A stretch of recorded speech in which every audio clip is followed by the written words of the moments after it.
Alright, so this is our prep video. We're prepping our 1ZZ engine for the 2004 Corolla.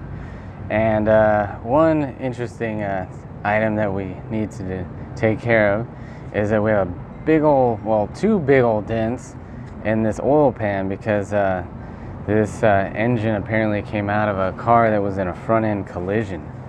So yeah, we don't want to use this oil pan. And there's nothing wrong with the one from the old motor, so we're just gonna swap them out. And we already did a little prep work. We had to bend this little lip out here so we could get the first bolt out. From the collision, something impacted obviously right here, and it just grazed right up in here, and then it made it so you can't get a socket around the bolt, so we had to bend it back. But yeah, you know, just the interesting little hurdle that we have added to our project here. So we're just gonna go ahead and continue to take out all the nuts and bolts that hold in our oil pan. I think there's at least like 12 or 14 of them.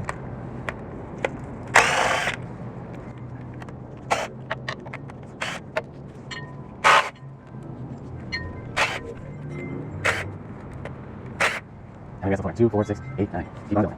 Yeah, that's nice. There we go. All right.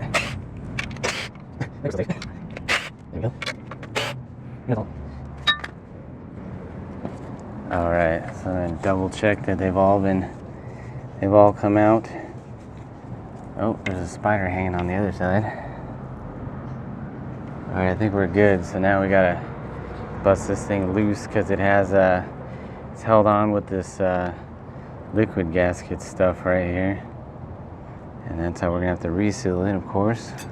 How many bolts are there? Let's see, 2, 4, 6, 8, 10, 12, 13, 14. We have 14 bolts and 2 nuts, so 16 fasteners total. All right, so then we're gonna have to find a spot to knock it loose, which I think was aided a bit by the dent.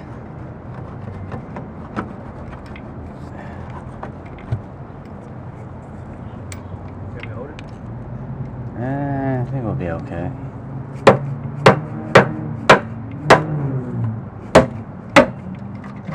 There we go. Now we get that sucker free. Got to get it around the oil pickup tube. There we go. Old oil pan is gone. Probably would have still functioned okay because it didn't seem like it affected the pickup tube. But either way, I don't want an ugly dented pan on my new motor. Alright, so I'm just scraping off all the old liquid gasket stuff.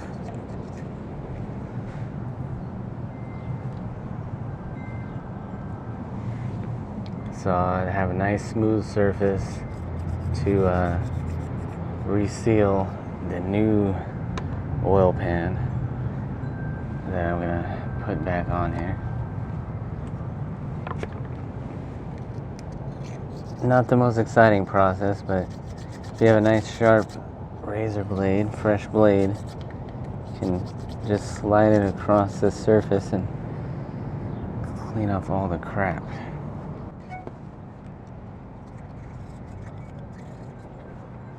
Okay. Yeah, I think the part was like, that's one.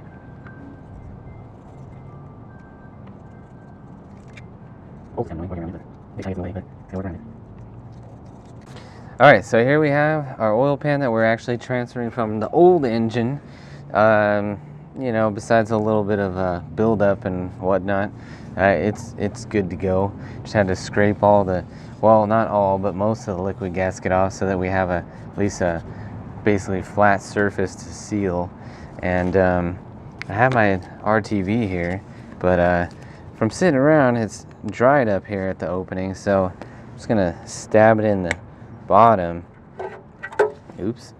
I'm gonna stab it in the bottom and just squeeze it out from there because there's still plenty of good material in here. It's just, oh, I stabbed it from both sides. I stabbed it all the way through. But yeah, as long as I just get this stuff on here, we'll be good. Just gotta, oh, there we go. I got a little too crazy with my stabbing. So, there we go. The funny thing is you can always just stab the tube in a new place and you'll probably run into some fresh stuff.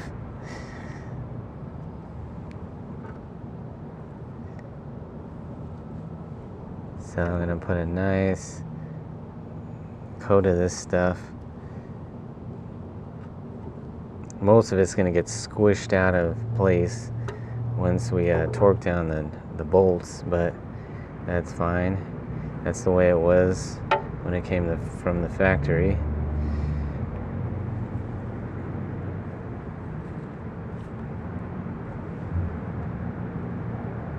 Normally, ideally, you'd have a little kind of nozzle thing on the end of this tube and you just squeeze a nice bead onto this pan, but bead isn't happening.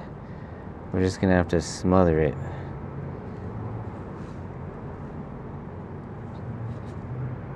And you can just smother right over all the holes where the bolts go through. That's fine. If anything, that'll help it seal better. It'll slightly get in the way of the bolts, but not a problem.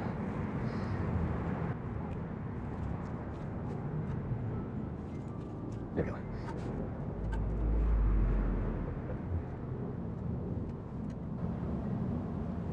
Alright, so that looks good. And just as one last measure here, we're gonna clean the sealing surface on the engine block side, or lower oil pan side, as well, no, upper oil pan number 2. Gotta clean that up as well so that this pan sticks and seals against it. And I'm gonna set this off to the side for a second. So I'm just cleaning up the sealing surface here on the engine, which is technically the upper oil pan on this engine. And yeah, let's see, it's getting a little beat up here. Okay.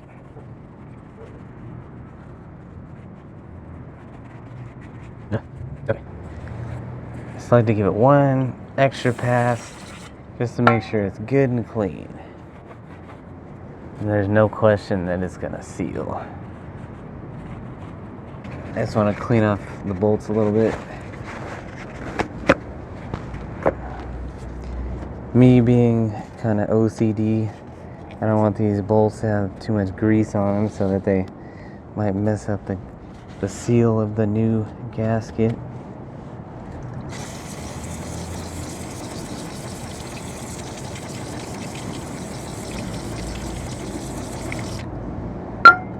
Alright, that should be good.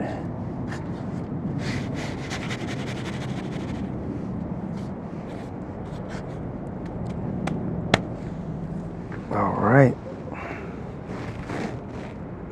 Oh, my tool and my pan.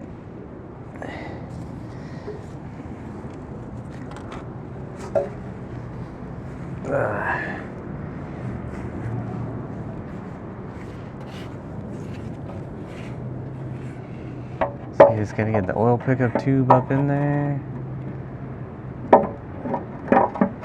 There we go. Maybe the easiest way to start it would be just to get the nuts on there.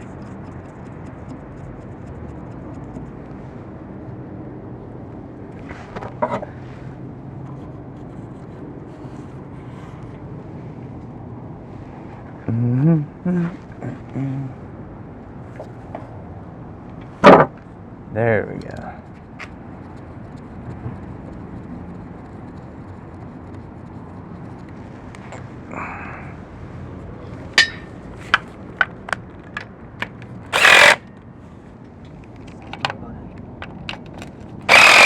What's the torque? I have no idea. Probably somewhere around 14 foot-pounds.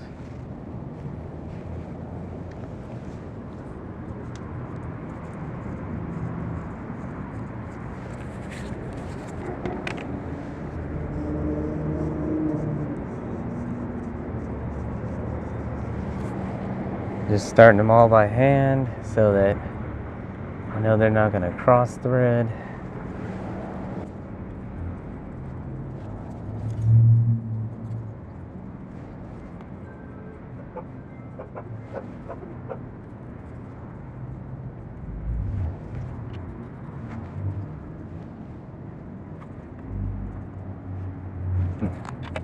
You might be sliding this line in.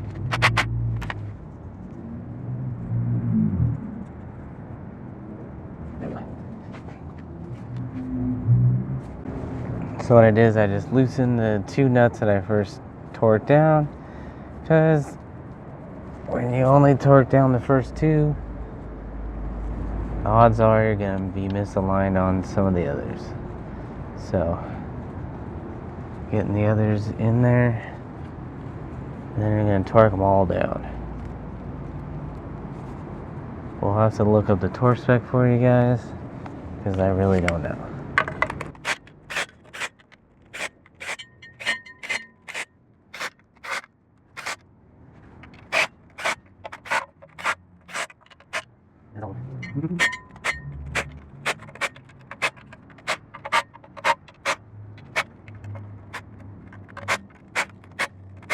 Alright, we're good. Alright, we got our oil pan done. You can see that nice little bead of sealer, the RTV right there. So the next thing we're going to do is we're going to put on a new water pump. I set the O-ring in the groove there. It's pretty straightforward. Here's the old pump, which you can see was leaking a bit. And yeah, so I definitely don't want to reuse that one. And our brand new Eisen water pump is going to go in. And let's see, just got to line that sucker up. And you need to take note that there's two shorter bolts right there. And the rest are long because they go all the way through the timing cover. But two of the bolts just go right into the timing cover. So I'm going to put those ones in first and get them started.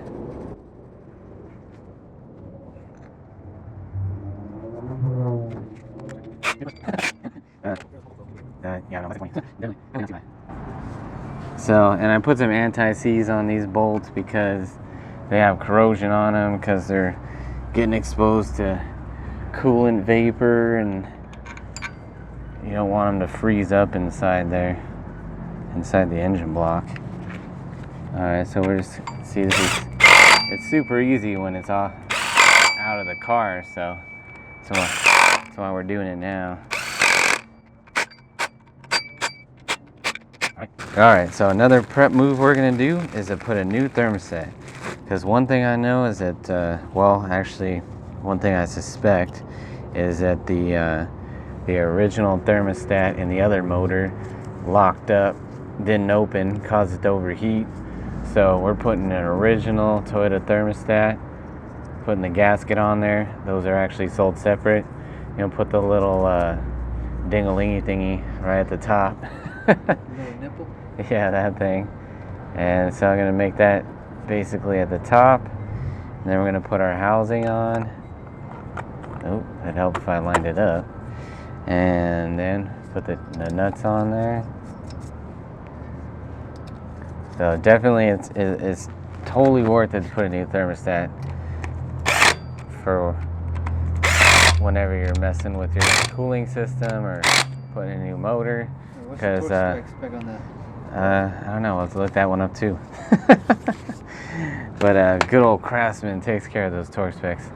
So yeah, now we got a new thermostat, and that should handle our cooling system nicely. Another prep item, this engine looks like it was pressure washed in this area. You can see the heavy buildup, and the most likely culprit is going to be the O-ring for the timing chain tensioner. And yeah, these are known to leak all the way from the beginning of the 1ZZ motor. These things are notorious for leaking. And let's see, probably gonna have to pry this sucker out a little bit. There we go.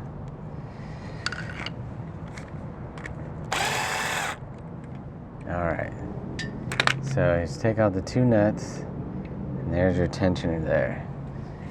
And the thing is, we're going to have to compress this tensioner to, yeah, see, as you can see, there's buildup all around it there.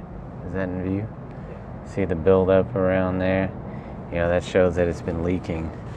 So, we're going to go ahead and put a new O-ring on it. Some people will just put a new tensioner, but I mean, there's no reason to believe that this tensioner has any problems. It's just a seal, so we're going to go ahead and change that. I'm going to just clean up around the area there. But yeah, you can see the buildup around this tensioner. It shows that it was leaking. Alright, so here we have our tensioner, and one thing we have to do besides replacing the O-ring is compress the tensioner so you can reinstall it. And see, it has this little locking little setup here, and so what you need to do, you can take a little small flat screwdriver and hold the lock back, and then, well, actually I didn't do that quite right. If you gotta have the little holding clip in the right place. There we go. Then you can hook it into place, and see, now it's compressed so you can reinstall it. Then we gotta do our O-ring. You can see how it's real flat on the surface, and the new one's nice and round. So we're gonna take the O-ring out.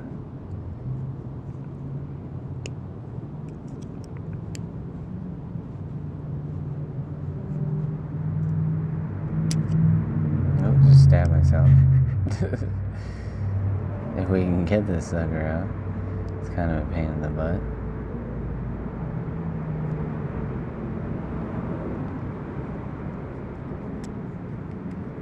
There we go.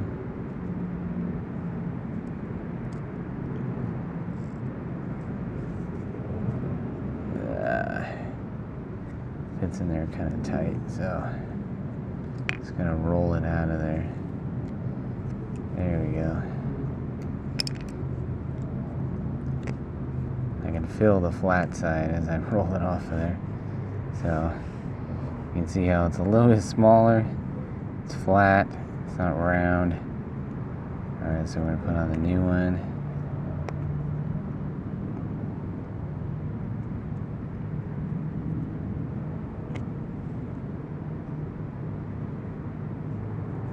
Alright, that one just rolls on there nicely and smooth. Oh look, I'm bleeding. Okay, so now we're ready to put it back in. Alright, so when you're putting your tensioner back, there's only one way it can go, because the holes are a little bit off-centered. And so once you have it in place, you can go ahead and put your nuts in there.